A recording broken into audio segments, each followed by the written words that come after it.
Hello everybody.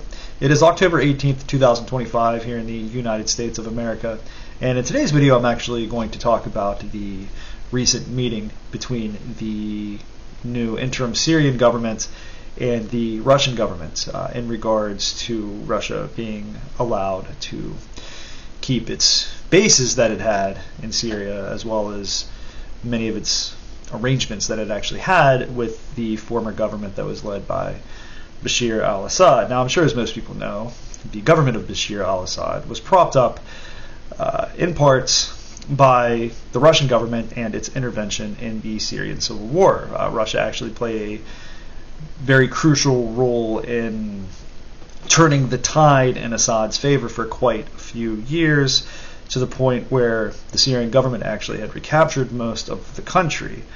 Unfortunately for Bashir al-Assad, he could not hold his government together in perpetuity due to its extremely depleted state because of the sanctions, and eventually that government collapsed, despite the fact that momentarily Russia did decide to defend it as it was falling, but then realized it was a futile effort and, well, allowed the government to collapse while Bashir al-Assad was given asylum in Moscow. I'm going to talk about why the Syrian government is actually allowing Moscow to keep its former arrangements, and what their reasoning is for allowing that. I think many people would probably assume that, well, since Russia was an ally of the former Assad government and did its best to defend it, then why would this new government allow Russia to keep its bases in their country? Well, there's a very good reason for that, and I will get into that here shortly. I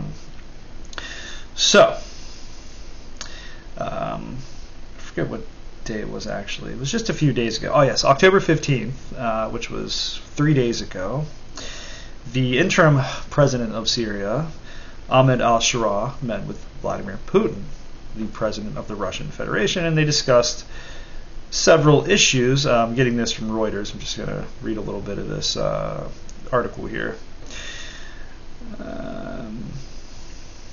Syrian President Ahmed al-Shara told Russian President Vladimir Putin on Wednesday he would honor all past deals struck between his country and Moscow, a pledge suggesting Moscow's two main military bases in Syria are safe. Now, from what I understand, it appears that al-Shara had several requests from the Russian government. They had face-to-face talks about the state of these bases, and one of the requests actually was apparently that al-Shara, I'm not sure if he actually did ask for this, but he may have. Reuters suggests that he did, but who knows.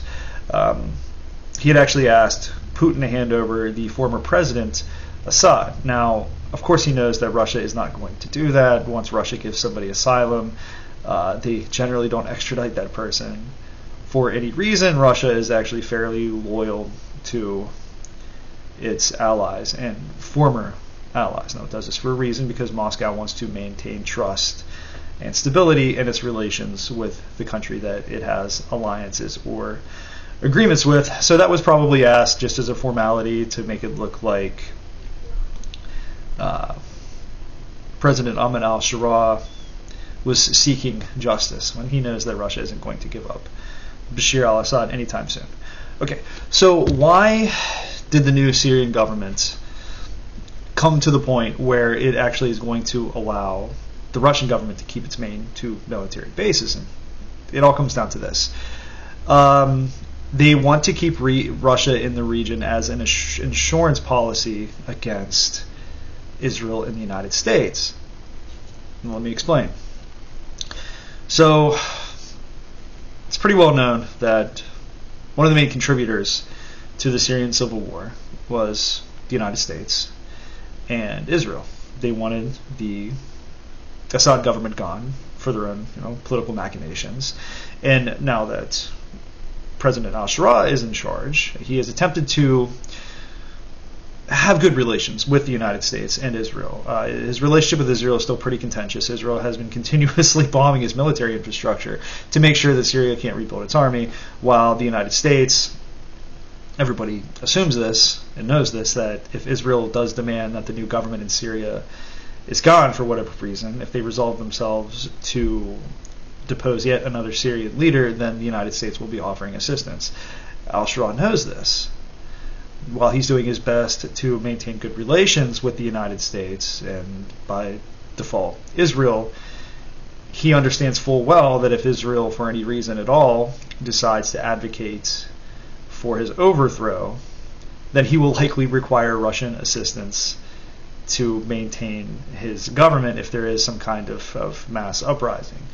He wants Russia in the region as, again, as I mentioned, an insurance policy. If Russia is available to help the new Syrian government so that they may keep their bases in the Mediterranean. Now, Russia wants these bases because of its activities in Africa. These two bases are fairly crucial to the Russian government and Wagner's, their mercenary group, their activities in Russia. These are important military bases. Russia does maintain a presence in the Middle East for its own ends. And also, too, as I mentioned, to maintain its ability to project force into Africa if need be. So these two bases are very important to Russia in that regard. And the new Syrian government is fully aware of this. And also they know, too, as I've mentioned before, if there is any kind of, say, uprising at the behest of like the CIA or Mossad, they likely will be asking for Russian assistance once again, which I find pretty ironic. Russia was never in Syria just to defend Bashar al-Assad. It was there to defend its own strategic interests, no matter who was actually in charge of that country. People point out the fact that, well, President al-Shara's government has been hostile to minorities, is born out of an offshoot of Al-Qaeda, because that's actually the group that al-Shara used to be part of. Why would the Russian government still be here defending these people? Well, because they want their bases. When it comes down to geopolitics, most countries actually don't really care that deeply about who's in charge of what country, as long as that country government, as long as their interests align with whatever great power is interested in that region. The United States, for quite a long time, has supported, actually, funny enough, used to support Saddam Hussein. We have supported quite a few dictators around the world as long as it benefits us. Strategically, Russia's the same way. No matter what moral high horse everyone stands on about defending democracy and defending human rights and freedom, when strategic interests are the main concern, well, that goes out the window. And so Russia doesn't really care who's actually in charge of Syria. All they care is, well, whatever government is in place there allows them to keep their bases. And it's in the new Syrian government's best interests that Russia stay in the region. Again, because while they've tried to maintain a good relationship with Israel, the fact is Israel still is currently occupying part of Syria, and whatever Israel's interests are in the region, the United States generally responds to defend them. So if the Israeli government decides at any point that the new Syrian government is a liability and a threat to them, well, then I would say it is a safe bet that military action will be on the table. There will be some kind of civil conflict, direct attacks from Israel, and they want Russia in the region as an insurance policy against this, because Russia is one of the three great world powers. And what better way to make sure that your country has some kind of defense against the aggression of other great military powers than having one of those great powers maintain military bases in your country. So that's really what it comes down to. It's al-Shara is hedging his bets. He's probably assuming that his relationship with Israel at some point will crumble. Partly because of the fact that Israel does want Syrian territory. Everybody knows it. They're not leaving Syrian territory anytime soon. And the assumption is that eventually, yes, there will be some kind of conflict, again, between the new Syrian government and Israel, despite the new Syrian government's overtures towards Israel. I think it's inevitable that something will happen there, and they want Russia in the region to make sure that if they do require assistance, that Russia will be interested in maintaining its military presence in the region and will offer them help to assure that a friendly government stays in power.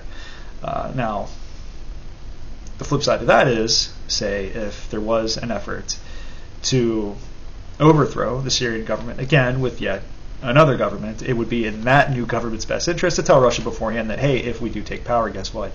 You can keep your bases as long as you don't interfere and allow us to overthrow this government and put our new one in charge. And I'm sure at that point, since Russia's bases are protected and safe and there's some kind of guarantee that they don't have to leave, then they'll not bother lifting a finger to help Ashraf's government.